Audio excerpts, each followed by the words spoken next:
विवेकानंद को फॉलो कीजिए, मोदी को क्यों फॉलो करेंगे, राहुल गांधी को क्यों फॉलो करेंगे? आइए देखते हैं, मजा आएगा। दिख गए। वाह क्या सीन है। लेकिन कुछ लोग बिक जाते हैं, कुछ मीडिया हाउसेस बिक जाता है। अच्छा हमको सिखा रिया है। कहा हो भैया, सुने थे बिहार बदलने निकले थे, खुदे बदल गए। अच्छा जे हुआ से हुआ, लेकिन बताइए कितना में हुआ? 500 में। दोस्तों, आप लोगों को पता है कि अभी लोकसभा का चुनाव चल रहा है और उसमें एक से एक दिग्गज नेता खड़ा हुए हैं और जोरों शोर से चुनाव का प्रचार कर रहे हैं। और दोस्तों, अब ये जो लोकसभा चुनाव है ये अपना आधा सफर को पूरा कर चुका है और अब आखिरी के आधा सफर बचा हुआ है।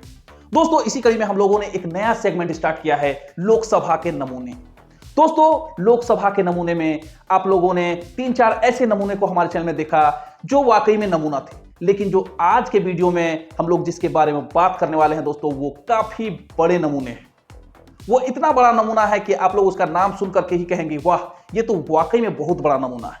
दोस्तों, आज हम लोग बात करेंगे सन ऑफ बवासीर, सन ऑफ बिहार के बारे में। जी हाँ दोस्तों, आप लोगों ने सही सुना, सन ऑफ बवासीर मनीष कश्यप के बारे में, जो अपने आप को सन ऑफ बिहार भी कहता है। दोस्तों, मनीष कश्यप इससे पहले तमाम तरह की पार्टियों को गाली दिया करता था और वो एक से एक क्वेश्चन किया करता था। माइक लेके वो ऐसा बात करता था जैसे मानो कि वह वाकई बिहार को बदलने के लिए निकला है, देश को बदलने के लिए निकला है। जैसा कि दोस्तों, आप लोगों ने 3 इडियट में एक डायलॉग सुना होगा, बकवास तो ये करता था, एजुकेशन सिस्टम को बदलने चला था, दुनिया को बदलने चला था, अब यहाँ बच्चों के डायपर बदलता है। जी बिल्कुल यही डायलॉग। और इसमें किस तरह से कहता है कि दुनिया बदलने चला था, बिहार को बदलने चला था, लेकिन ये तो भाई खुद ही बिक गया। दोस्तों, अब ये जो सन ऑफ बवासीर है ये अब बीजेपी ज्वाइन कर चुका है और उससे पहले ये मोदी जी को गालियां दिया करता था, नीतीश कुमार को गालियां दिया करता था, लेकिन अब इनके लिए सारा कुछ जो है वो धुल गया है और अब ये भी वॉशिंग मशीन में जाके मिल गए हैं। दोस्तों, मैं चाहता हूं कि सबसे पहले मनीष कश्यप जो पहले पत्रकारिता करते थे और सवाल पूछते थे, वो वीडियोज आप लोग देखिए। सबसे काबिल मेहनती मजदूर बिहार के, सबसे ज्यादा IAS IPS बिहार के, सबसे ज्यादा डॉक्टर इंजीनियर बिहार के, सबसे ज्यादा सरकारी नौकरी में बिहार के, अडानी, अंबानी, टाटा, बिरला और सभी लोगों को बोनस देने वाले इस देश के यशस्वी प्रधानमंत्री, बिहार को भी बोनस दीजिए कि बिहार में शिक्षा, स्वास्थ्य और रोजगार का व्यवस्था किया जाए। सिर्फ और सिर्फ ये 3 बोनस नरेंद्र दामोदर दास मोदी जी हमें बिहार को इस दीपावली में दिया जाए। नीतीश कुमार जी, विशेष राज्य के लिए आपको लड़ना होगा। नरेंद्र मोदी जी, आपको बिहार को विशेष राज्य का दर्जा देना होगा।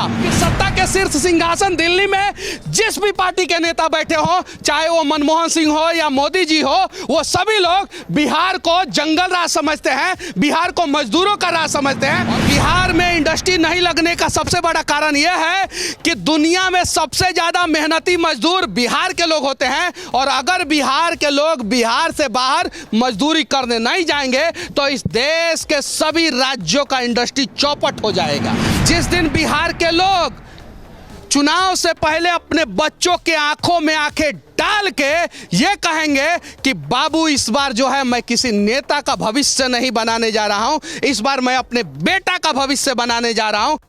बात तो सही है।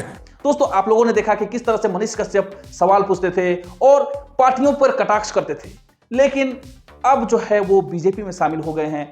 अब मनीष कश्यप क्या कह रहे हैं, जरा इससे भी देख लीजिए।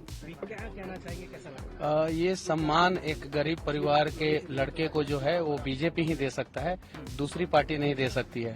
बिहार में कुछ ऐसी पार्टियां हैं जहां पे अगर सूटकेस भर के आप नहीं लेके जाएंगे तो वो पार्टी जो है वो अपने में ज्वाइन भी नहीं कराती है।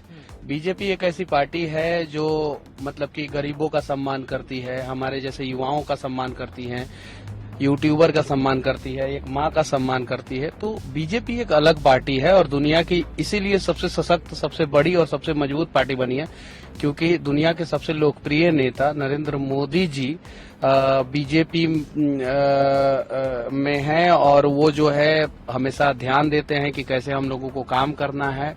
और इस वजह से जो है मेरी माँ जो है वो नरेंद्र मोदी जी की फैन है और माँ ने कहा मनोज भैया बिहार आए थे, माँ से मिले और माँ ने कहा कि नहीं आपको मोदी जी के साथ काम करना है, इसलिए मैं बीजेपी ज्वाइन कर लिया।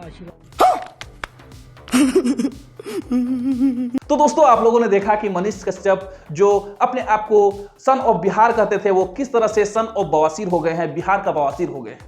दोस्तों जनता उससे उम्मीद लगाई हुई थी कि ये कुछ भला करेगा, ये तमाम पार्टियों से आगे बढ़ेगा, लेकिन ये तो पक्का, जो एक नागार्जुन की फिल्म है डॉन नंबर 1 उसमें कहा जाता है ये तो पक्का दोगला निकला। और मनीष कश्यप भी एक जनता से सवाल कर रहा था और उसको कह रहा था, क्या कह रहा था जरा इसे भी देखिए। दलाल हैं आप, दलाल हैं। ओ तुम दलाली का, ये दलाल है ना? दलाल है।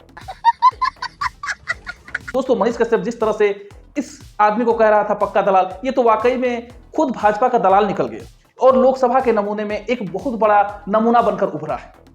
बाकी दोस्तों मनीष कश्यप को आप लोग क्या कहते हैं हमें कमेंट करके जरूर बताएं। बाकी वीडियो अच्छा लगे तो लाइक करो, हमारे चैनल को सब्सक्राइब करके बेल आइकन ऑन कर लें ताकि जब भी वीडियो डालूं उसका नोटिफिकेशन आप लोगों को मिले। मिलते हैं अगले वीडियो में, तब तक के लिए जय हिंद जय भारत।